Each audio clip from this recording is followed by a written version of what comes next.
Bonjour, c'est Jacques, bienvenue à notre chaîne Le Rêve Africain. Aujourd'hui, j'aimerais avoir une discussion avec vous et que tu me dises dans le commentaire ce que tu en penses. Voici le sujet. Est-ce que la liberté que nous avons en Afrique peut nous nuire?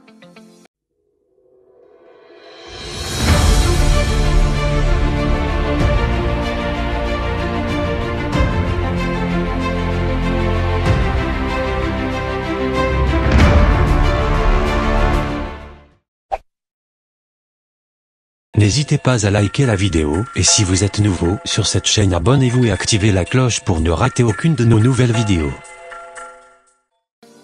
Je m'explique.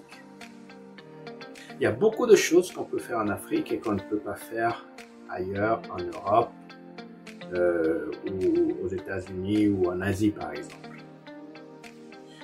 Avant d'aller plus loin, j'aimerais simplement vous dire que une de mes joies quand j'étais enfant, c'est en Afrique, c'est que dès qu'on arrive, j'avais quel âge, je me souviens plus, mais peut-être 6 ans, quelque chose comme ça, 6, 7, peut-être 5.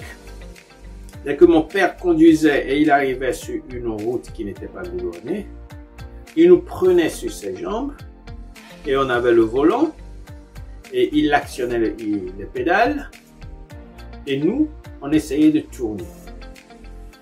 C'était notre joie. C'était ma joie.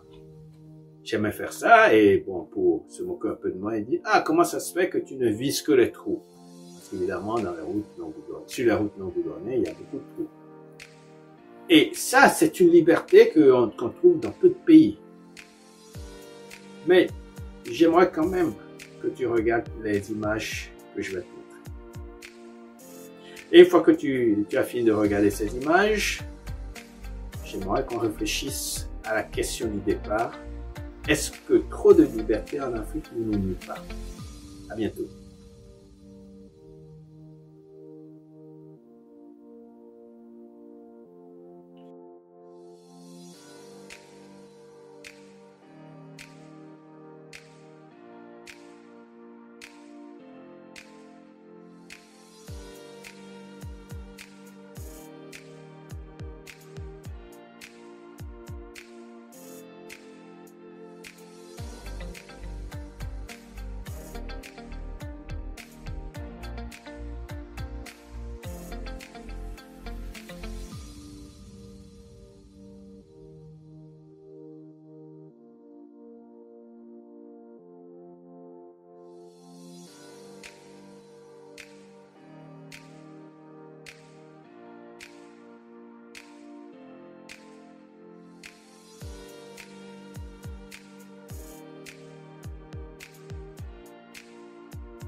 Voilà, tu as regardé ces images et comme tu l'as constaté, ces images portent une certaine liberté, mais en même temps, il y a des risques.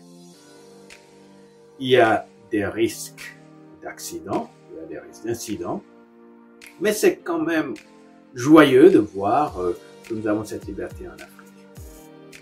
Là où je pense que ça peut nous causer des problèmes, c'est que notre liberté personnelle peut empêcher quelqu'un qui veut aller plus loin. Je m'explique. On a souvent, et ça m'arrive souvent, de donner du travail à quelqu'un et la personne prend la liberté de venir quand il veut, quand elle veut. Et moi, j'attends que le travail soit fait, mais lui, il est libre puisque c'est l'Afrique, il prend le temps de le faire alors que le travail est urgent. Je ne peux pas mettre de pénalité. Je ne peux pas aller le chercher chez lui parce qu'il est en train de faire autre chose. Il prend son temps. Et le temps, pour certaines personnes, c'est de l'argent.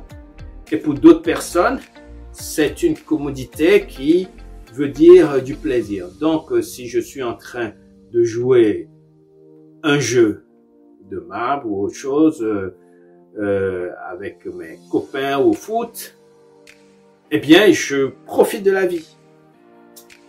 Mais ce n'est pas professionnel. Et ça, je pense que ça nous nuit, nous Africains.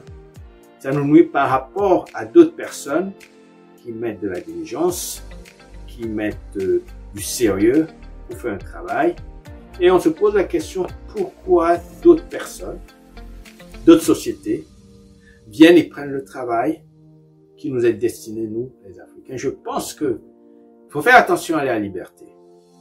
Si par exemple, en Europe, on retire les enfants des parents parce qu'ils sont tapés, parce qu'ils sont menacés, et en Afrique, on a une certaine liberté de corriger les enfants, ce qui est bien jusqu'à une certaine mesure, et qu'on abuse de cette liberté, eh bien, nous sommes en train peut-être de terroriser cet enfant.